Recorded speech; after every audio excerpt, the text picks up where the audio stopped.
say. You go vote in front of everybody, and the ballot, a lot of times in communities in New York or neighborhoods, you would have one box and one word, 2 words, I'm sorry. Democratic Party and a box. Check it. I just voted for all the Democrats. Problem solved. And if you didn't vote that way, everybody knew. And what might be waiting for you outside the door? Some new friends from the Tammany machine to remind you you probably voted incorrectly. That wasn't in your best interest. And, or sometimes your boss too, but that's another story. There was no secret ballot. So everyone knew who you were voting for. And they got the vote. But you can imagine, the party provided these things. They voted Democratic. We'll get to it. It's a progressive era. Okay. Called the Australian ballot, obviously. And we'll get to why. And all they asked then, vote for us and don't look at us as we steal the city blind. Graft. Overcharging on contracts and pocketing the extra. Giving contracts to friends who had construction companies and then get a kickback under the table. Just basically stealing taxpayer money. Providing public services, stealing from the taxpayers. Are machines good? Are machines bad? Yes. Yes, exactly. Yes. It's really complex, isn't it? Not defending the graft, but then again, there was no public services until they did it. In most of these big cities in the United States. The most well-known machine was the New York Democratic machine. They met at Tammany Hall. Tammany was a kind of a bastardized name of a tribe that used to exist there. The Democrats met there. The leader usually was not even elected to office. They gave themselves the name Boss, and the leader was Boss William J. Tweed. Boss Tweed. This cartoon right here from Thomas Nast, one of many cartoons that Nast would make showing Tweed. Nast was the same guy who did Santa Claus, did the Republican elephant. In fact, Nast cartoons were largely responsible for Tweed finally having to resign and then being arrested for fraud. Got a little bit too obvious.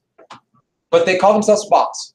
So they'll be Boss for like, for years, Chicago was run by Boss Daly, that kind of thing. And after Tweed left office, his replacement, William Plunkett called his desire to help the public honest graft. Oh, sure, he's stealing, but they're building good things. And he made the very valid argument, which also shows you the level of corruption in this era. Hey, we might be stealing money, but at least we're building things. You put someone else in, they'll just steal the money.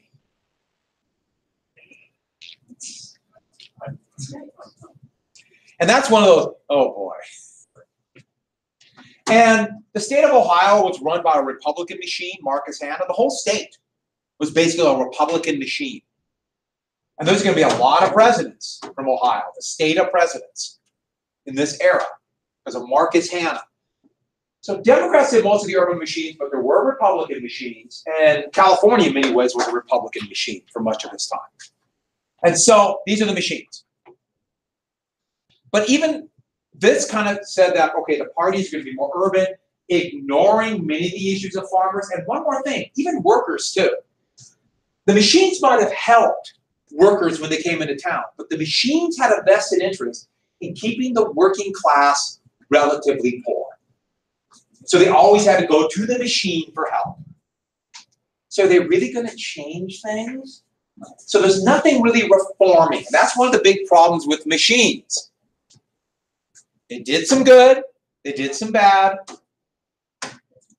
On the national political level, we have a whole series of relatively weak presidents. Now, I'm going to put down some things here. You don't have to write everything down. I'm going to go through the presidents real fast. The whole point about this is we're going to talk about how, okay, we got issues that, especially farmers, with the first real push, need to reform, and everybody's ignoring it. So, for example, Grant's going to be elected 2 terms. R means what? That's a Republican. And war hero, but his was known for corruption. The big thing about this corruption, it was government workers appointed by Grant. Every government job back then was appointed by the president called patronage. How'd your picture go? It went good, yeah. But they're all tied to business interests. All tied to business. So for example, you know, the whiskey ring, government employees helping the whiskey industry. And the beef ring to help the brand new, the beginnings of the meatpacking industry. So you see things like that. And this is Grant and the government cake and everyone trying to get a piece of the government money. These are business leaders and politicians all trying to get a piece. That's kind of a good cartoon.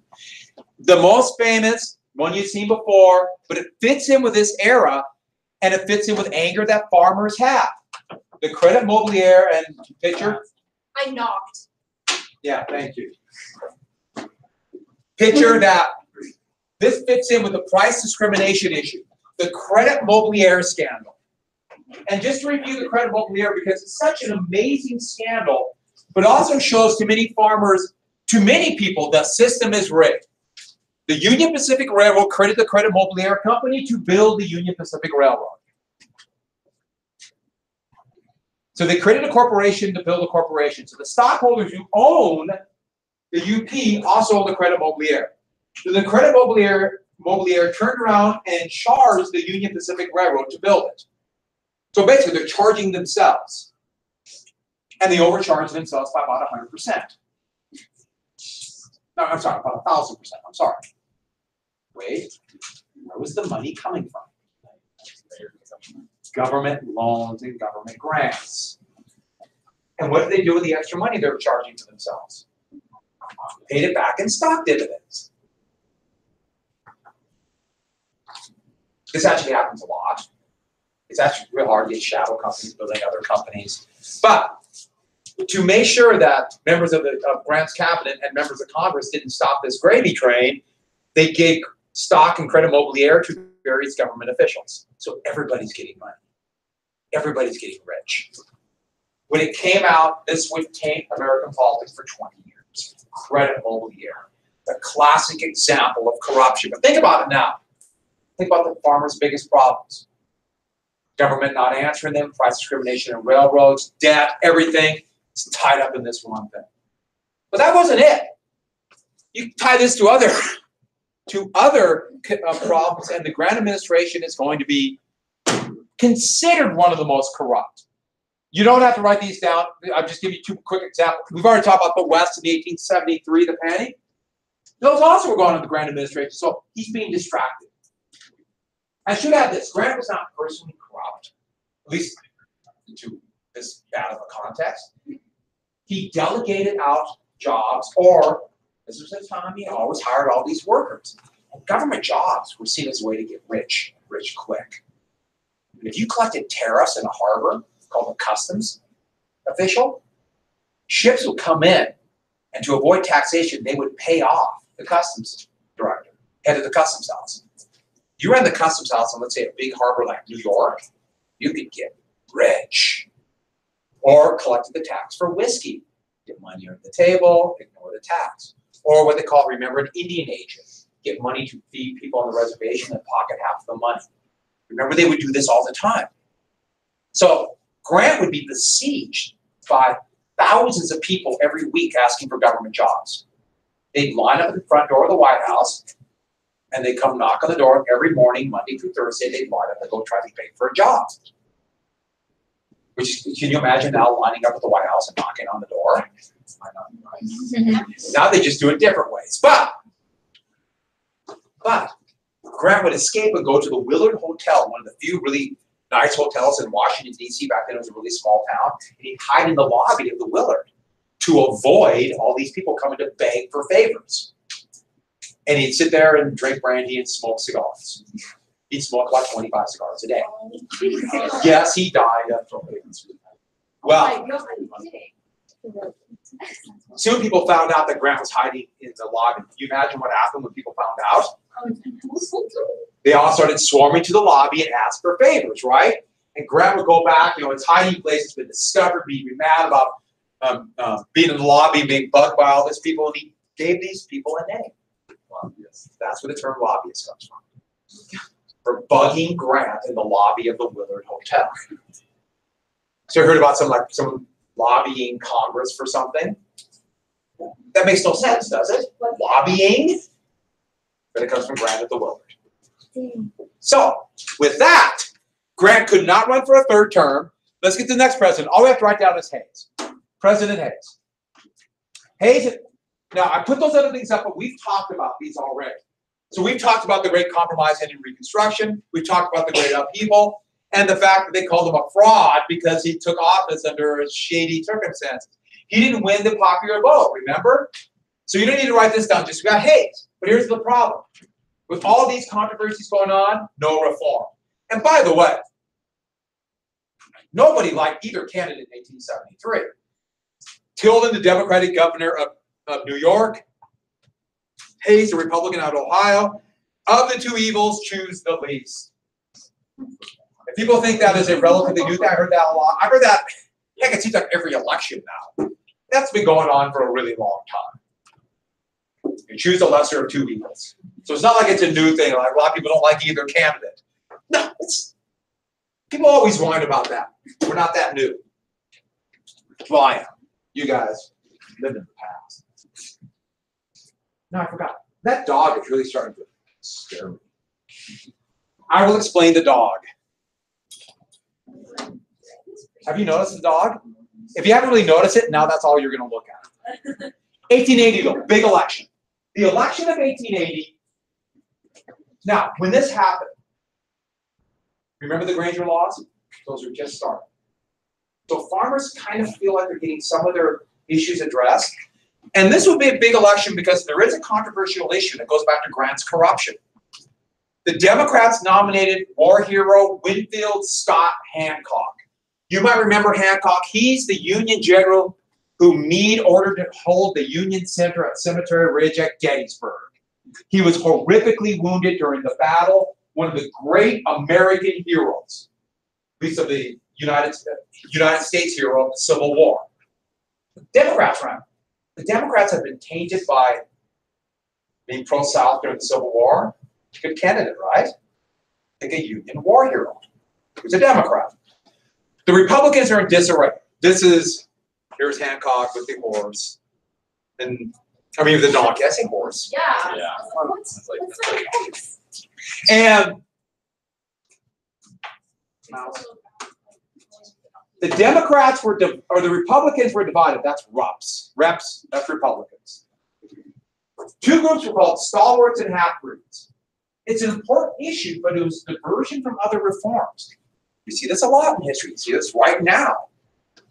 The whole issue between stalwarts and half-breeds were about patronage. That's government jobs. Stalwarts loved the system they have now, where they would give big government jobs to what kind of people? Friends, those who supported them with money as political payoffs, almost outright bribes. I mean, government jobs would be, you support me and do this for me, I'll give you that plum job as the customs house in Norway, just something like that.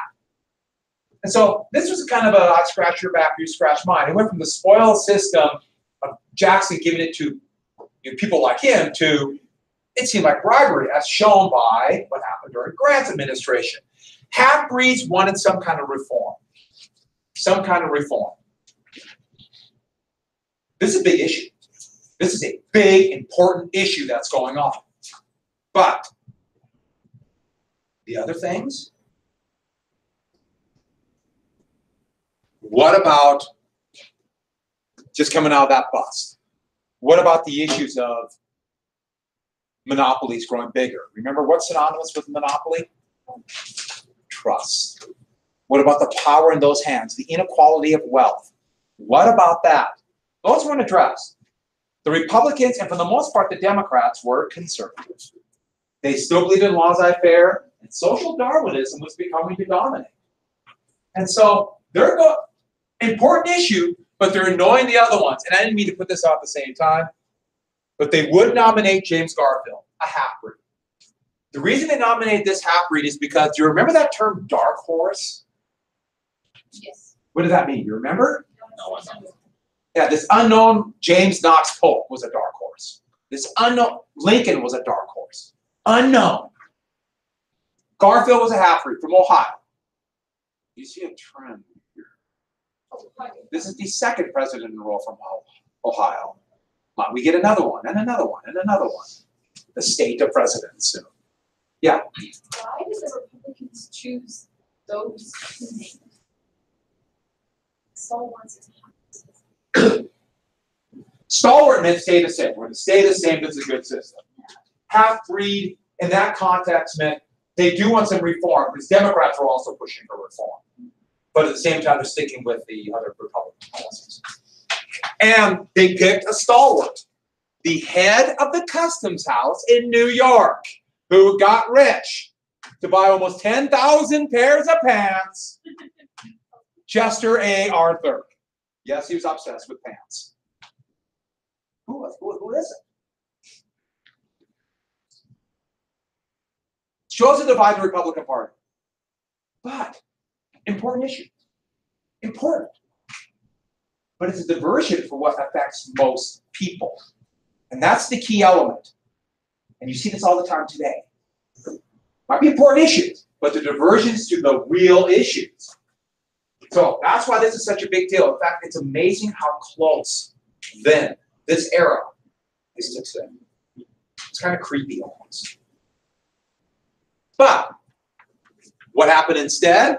The campaign devolved into who's a true patriot. This is the campaign where the bloody shirt was used by the Republicans to the greatest effect. Do you remember what the bloody shirt was? You waved the bloody shirt, the Republicans would accuse the Democrats as being what? Starting what war? And they would literally bring shirts covered with pig's blood and wave it at Hancock rallies. And they're saying Hancock was a traitor to the country. Now I want you to ponder this for a second. One of the greatest heroes in the history of the United States, and he's being called a traitor. And it was effective. Garfield won.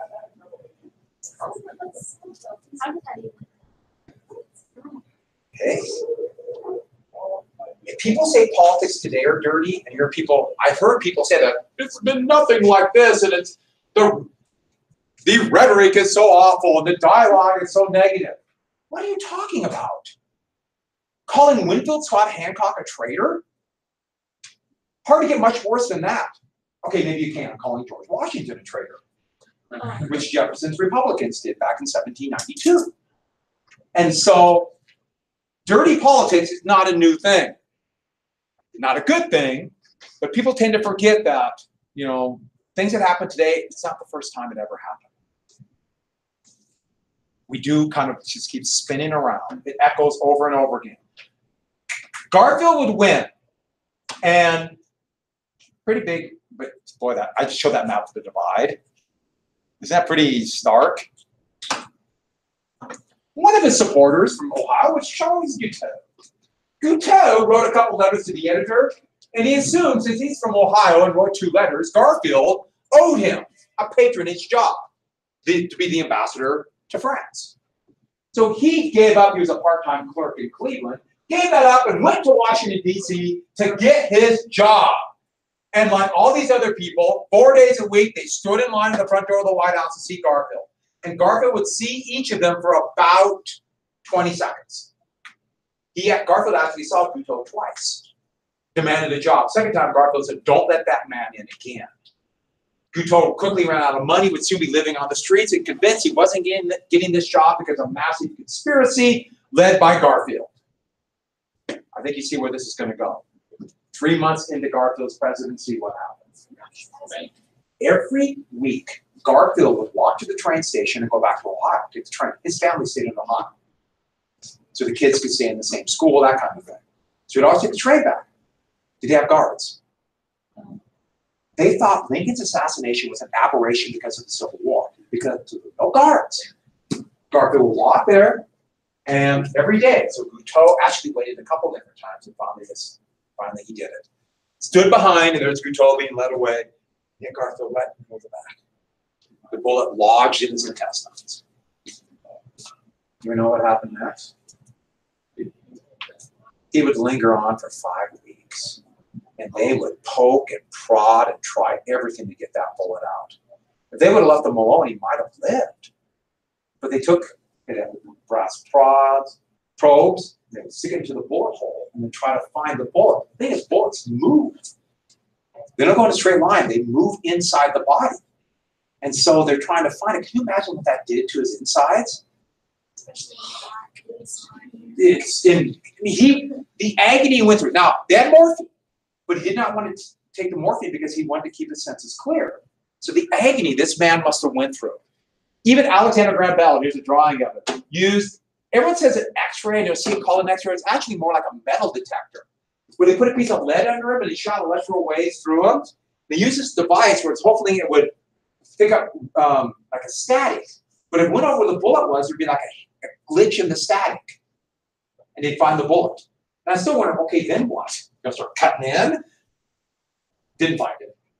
Even though this is what metal detectors basically are from Alexander Graham Bell's invention. It's not an X-ray. He would die 5 weeks later. Can you imagine that? Go. So with that, old Chet's now president. Chester A. Arthur. And even though it's a stalwart, he would sign a bill that would reform civil service. It's a Civil Service Act, but everybody calls it, except for some reason, your textbook. And it made this change in the 10th edition. Your edition you have now. I don't know why. Everyone calls it the Pendleton Act, named after the senator that proposed it. And in it, Arthur, the stalwart, set up a professional civil service, where most federal government jobs will be permanent, merit-based, and you must pass some kind of civil service exam. So every time there's a new president, they're not going to fire every single government worker. That means government workers know they're secure and therefore will not be tainted, at least as much, by politics and money, because they're professionals. And every state would follow this in some way. And so that's Arthur.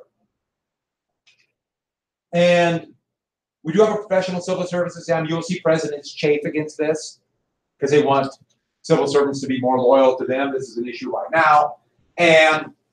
But that's where it starts. Arthur, though, would be tainted by credit mobilier. He still was a stalwart, tainted by the assassination. And so he wanted to run again, but couldn't. He would solace himself by changing pants about 20 to 25 times a day. What? Why? Because he liked pants. Wait. Be honest. Who else does that? Be honest. Don't lie. He even bought John Adams pants. And he was about a foot taller than Adams. And had them let out and lengthened a little bit so he could wear Adams pants. Yeah. Just don't let it bother you. And, yeah. So why didn't people only come 4 days? Because he would go back to Ohio on Friday. So 18, and Grant kind of said the thing, but there would literally be lines. Is there any, did you miss something?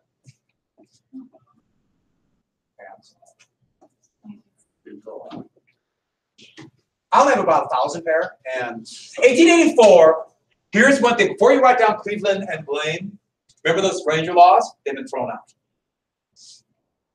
And the big thing is the Democrats now are promising we're going to do something. We're going to do something.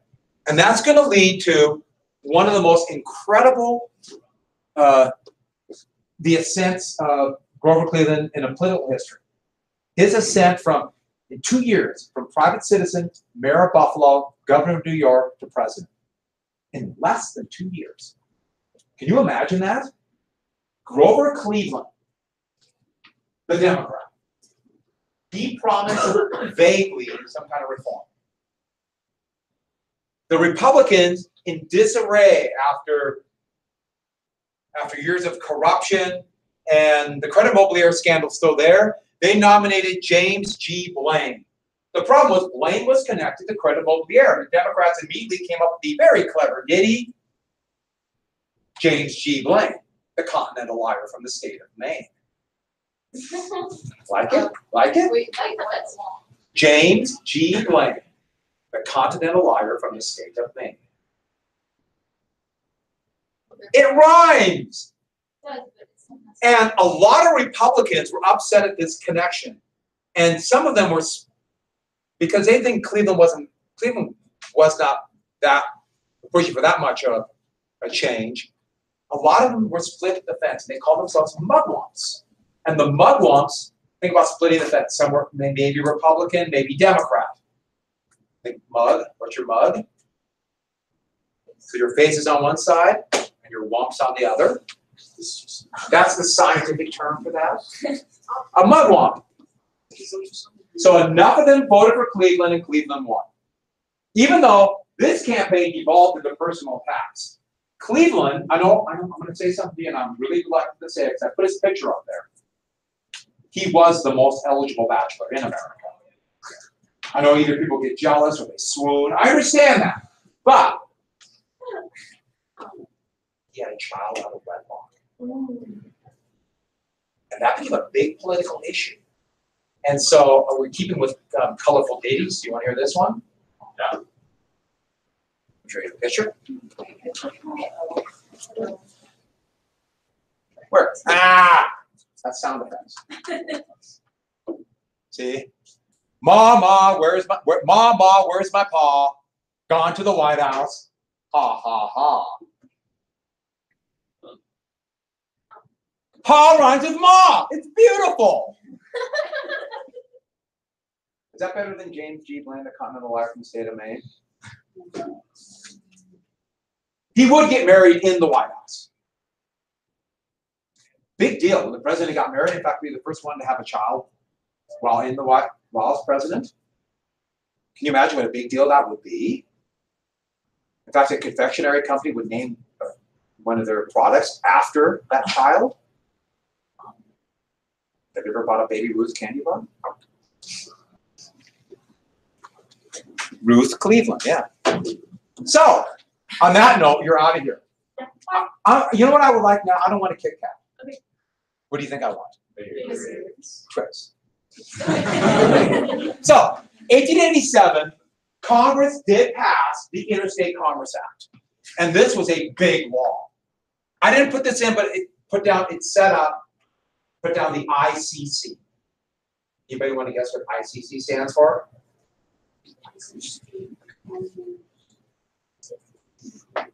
Commission. A commission, and they would do something first time on the grand scale. Replace the Granger laws. It would regulate railroad rates. It would end price discrimination. Even said price discrimination would be illegal. When they started debating this in Congress, how do you think the railroads acted? We're furious. Looked like it was going nowhere. But there was such public call for it. Politicians realized if we don't do this now, what's going to come out? Farmers demanded this, but anybody who shipped on railroads did. But then Richard Olney, a lawyer for the Boston and Maine Railroad, pretty important railroad in New England, he said, we're making a mistake. Look at it from our point of view. The commission is or can be made of great use to the railroads. It satisfies the popular clamor for a government supervision of the railroads. At the same time, that supervision is almost entirely nominal, non-existent. The part of wisdom is not to destroy the commission, but to use it.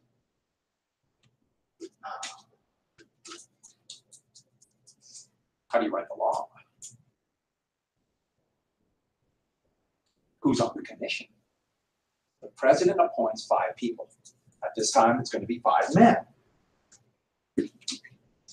What if you influence the president to appoint 5 men who just happen to be from what industry? Railroad. And that's what they did. We'll get our people on the commission. Heck, all we need is 3. Filled with railroadmen. This is actually has a name for it. It's called regulatory capture. We'll put our men on the railroad.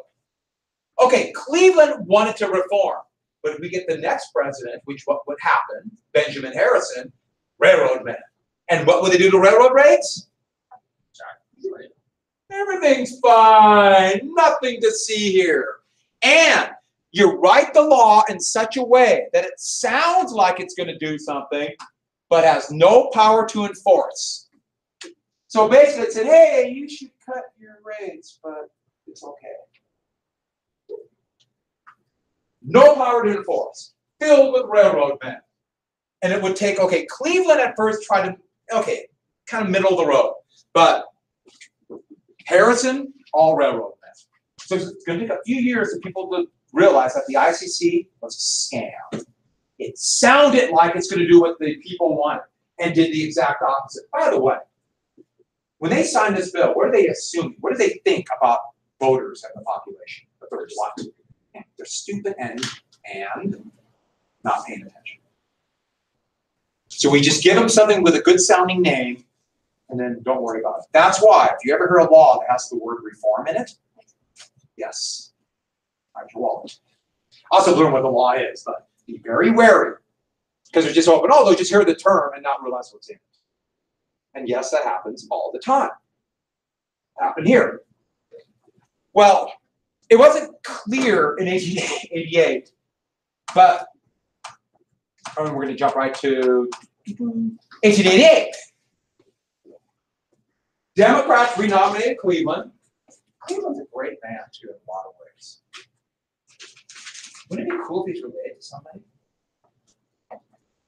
What if he was, I'm just throwing someone out here, my great-great-great-uncle? I get nothing from the Baby Ruth money either. Nothing. Wait. Yeah. Wait. I don't know. I would have picked another different president, but you can't really pick. So I got to. So, William Henry Harrison's grandson, Benjamin Harrison of Ohio. Here we go. When are the next president's going to become? Republican president. Ohio. When are the next president's going to become? Ohio. Remember the Republican machine picture? What picture? Environmental. Oh, good. Okay. So, with that, there's Harrison right there. He, stalwart, conservative Republican, but almost forgot. Who won? Harrison was elected, but Cleveland actually had more popular votes. The second time in 12 years, the winner of the popular vote did not win the Electoral College.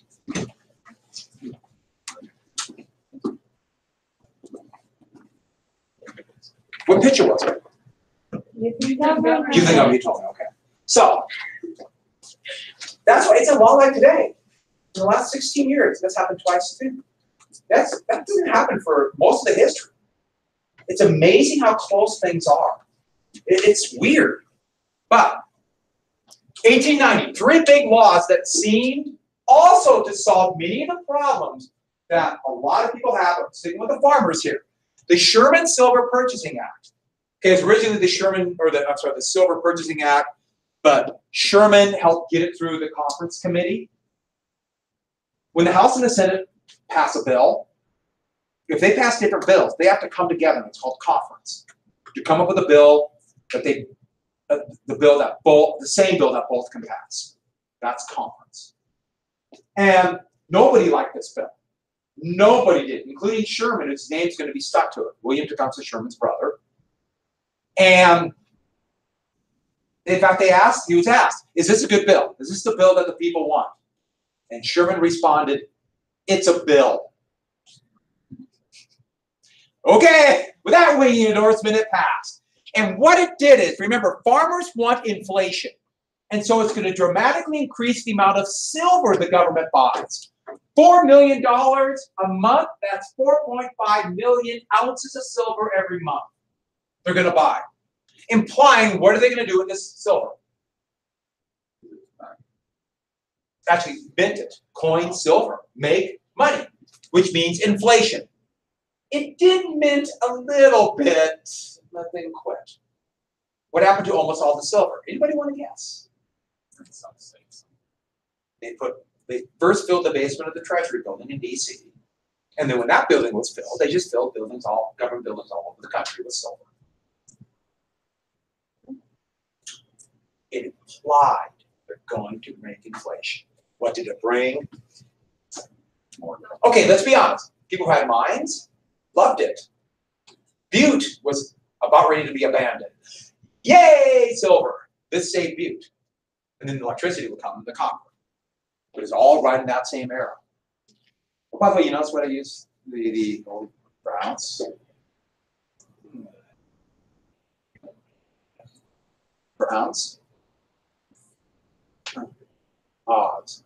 Okay, so have you heard of Wizard of Oz? A parable of the populist era. What color shoes did Dorothy have in the book? Maybe so. Silver. Maybe the first ones. It's not in the book. Not the book. The book, silver. In the movie, ruby, because silver didn't show up on the Duke of color. So, with that, the Sherman Antitrust Act, SATA. This is all 1890. Yes, John Sherman again. The problem of trust. Remember, that's monopolies and the power they're having and kicking people out of the market and rigging prices only to help them and forcing sellers to drop their prices to sell to the big monopolists, or suppliers. This, or cut wages. All of those powers by monopolies are called restraint of trade. And it said no more illegal restraint of trade. So monopolies, it implied that monopolies can no longer do monopolistic forces and therefore open up competition. That means wages will go up, prices will drop, new products, better service. Illegal restraint of trade. Oh, could that be a problem? It never defined what illegal restraint of trade was. For example, it allowed for holding companies. Remember holding companies? So it was written in such a way that nobody had any idea what it even said. It was indecipherable. You want to blow your head up, read the Sherman Antitrust Act, which is still the law of the land today. In fact, it had no way to enforce, totally indecipherable. It never truly defined how you punish somebody, implied going to the courts. In fact, for the first 15 years of the Sherman Antitrust Act, virtually every case brought up about illegal restraint of trade was to break up labor unions and not trust at all, which actually would help trust. And so, a terrible bill. It would be improved a little bit with the Clayton Antitrust Act down the road, which we'll get to next week, but that's still a law of the land. Promised, didn't deliver. Promised, didn't deliver. We already got the ICC, didn't deliver. One more biggie. Both parties said, okay, we will lower the tariff, lower prices, and the Tariff Act of 1890, everyone called the McKinley Tariff. McKinley from Ohio. Oh, I wonder if he'll become president. And the McKinley Tariff. And all through committee, they said, we're going to cut the tariff, cut the tariff, cut the tariff. Went to both houses, they passed the, both houses of Congress passed a law to cut the tariff. Went to conference, came up with an agreement, they both passed a law signed by President Harris, the McKinley Tariff. Does anybody want to guess what it did to the tariff? It increased the tariff. They went all the way through to conference and then raised the tariff. This is what we call a bald-faced lie. You can't even finesse this one. So we have ICC, this, and this.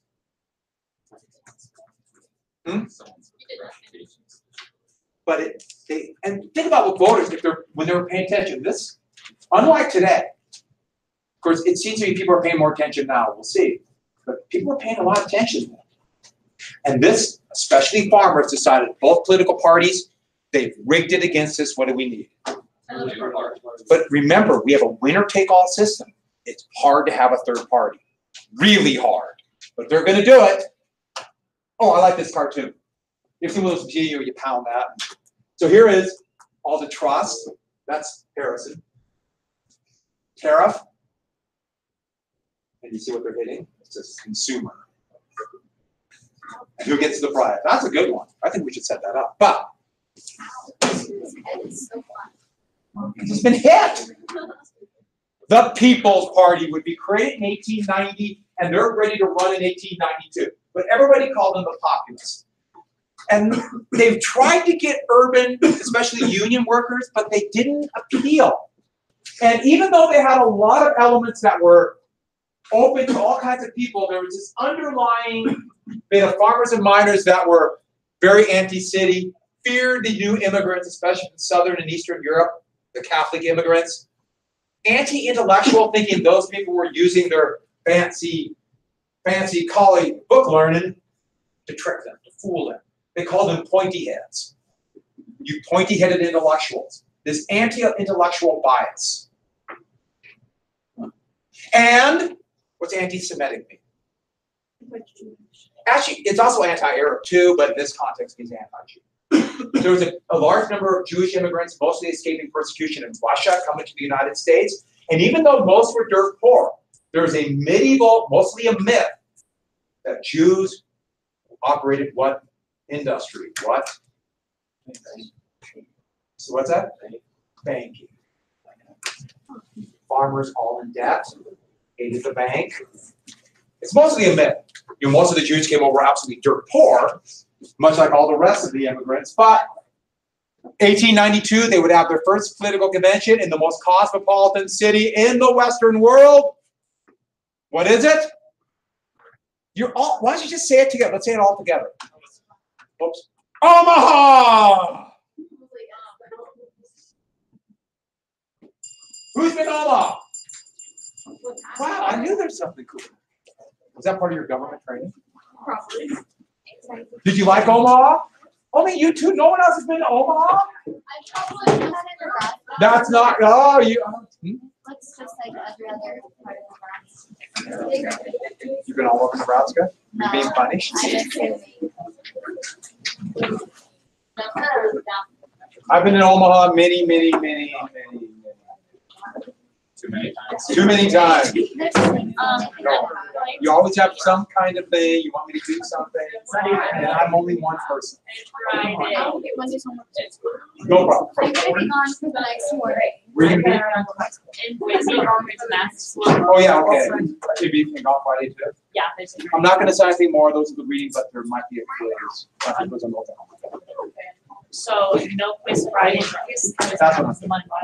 Okay. I'm gonna be gone tomorrow, Friday, Monday, and Did you Tuesday. just find out? Yes.